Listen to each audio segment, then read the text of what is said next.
আরজিকরের প্রাক্তন অধ্যক্ষ সন্দীপ ঘোষের বিরুদ্ধে আর্থিক দুর্নীতির ভুরি ভুরি অভিযোগ, যার তদন্তে সেট তৈরি করে দিয়েছে রাজ্য সরকার।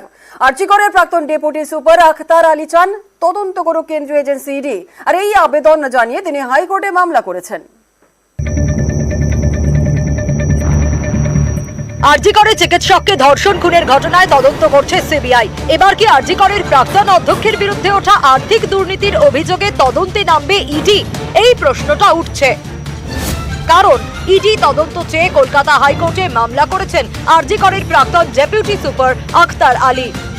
সন্দীপ ঘোষের এগেনস্টে জুলাই 2023 সালে ভিজিলেন্স কমিশন অ্যান্টি কারাপশনে রিটেন কমপ্লেন জমা করেছিলাম, কিন্তু সেটার বিরুদ্ধে কোনো অ্যাকশন হয়নি। তারপরে কালকে আমি একটা ক্রিমিনাল কেস করার জন্য এফআইআর মা তারা ট্রেডার ডক্টর সন্দীপ ঘোষ আরও যারা আছেন ওনার যে এলিগেশন, শুধু ফাইন্যান্সিয়াল না, অনেকগুলো ওনার স্ক্যাম আছে, বায়োমেডিক্যাল স্ক্যাম থেকে নিয়ে ডেড বডি স্ক্যাম থেকে নিয়ে হাইকোর্টে আমি কেসটাকে ফাইল করলাম। মানে কেন্দ্রীয় কমিটি, আমি ইডি সিবিআই তাদের ইন্টারভেনশন চাইছি।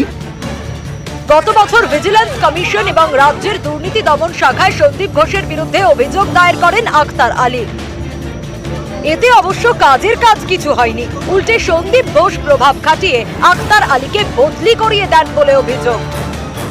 সঙ্গে গন্ডগোল হয় ওই ফেব্রুয়ারি 2023 সালে উনি কিছু অফিসারকে গিফট দিয়েছিলেন, সেই নোটশিটও আমি সই করে নিই এনএমসি ইন্সপেক্টরে। এটা তো ওয়ান কাইন্ড অফ ঘুষ। এগুলো আমি প্রতিবাদ করেছিলাম বলে রাতারাতি, আমার শুধু না, অনেক ডাক্তার যারা প্রোটেস্ট করতেন, ওনার নিয়মগুলো মানতেন না, বেআইনি কাজগুলোকে সাপোর্ট করতেন না, রাতারাতি বেছে বেছে তাদেরকে উনি ট্রান্সফার করেছেন। উনি একটা নিজের সাম্রাজ্য ওখানে তৈরি করে পুরো মেডিকেল মাফিয়া হিসাবে চালাতেন। এবারও সরব হতেই তাকে নানাভাবে হুমকি দেওয়া হচ্ছে বলে অভিযোগ। হাইকোর্টের কাছে তাই নিরাপত্তাও চেয়েছেন আরজিকরের প্রাক্তন ডেপুটি সুপার। আমার প্রাণের বিভিন্ন রকম হুমকি আসছে, আমার প্রাণের ভয় হচ্ছে, সেটাও আমি অনারেবল কোর্টের কাছে অ্যাপিল করব কি আমাকে যাতে একটা সুরক্ষা আমাকে ইনশিওর করা হোক। গত 9ই আগস্ট আরজিকরের চেস্ট মেডিসিন বিভাগের সেমিনার হল থেকে উদ্ধার হয় মহিলা চিকিৎসকের দেহ। তারপর থেকে অধ্যক্ষ সন্দীপ ঘোষকে সরানোর দাবি তোলেন ডাক্তার ও পড়ুয়ারা। এই সন্দীপ ঘোষের বিরুদ্ধে নানা সময় উঠেছে নানা অভিযোগ। গত সোমবার ফের সন্দীপের নামে দুর্নীতির অভিযোগ দায়ের হয়। অভিযোগ করেন স্বাস্থ্য দপ্তরের ভিজিলেন্স অফিসার দেবল কুমার ঘোষ।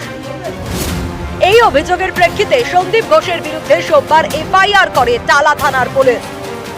দুর্নীতির তদন্তে সিটও তৈরি করে দিয়েছে রাজ্য সরকার। 4 সদস্যের সিট কাজও শুরু করে দিয়েছে। এরই মাঝে এবার ইডি তদন্তের দাবিতে আদালতে আর্জি করেন প্রাক্তন ডেপুটি সুপার। এতে সন্দীপ ঘোষ আরও চাপে। নিউজ 18 বাংলা।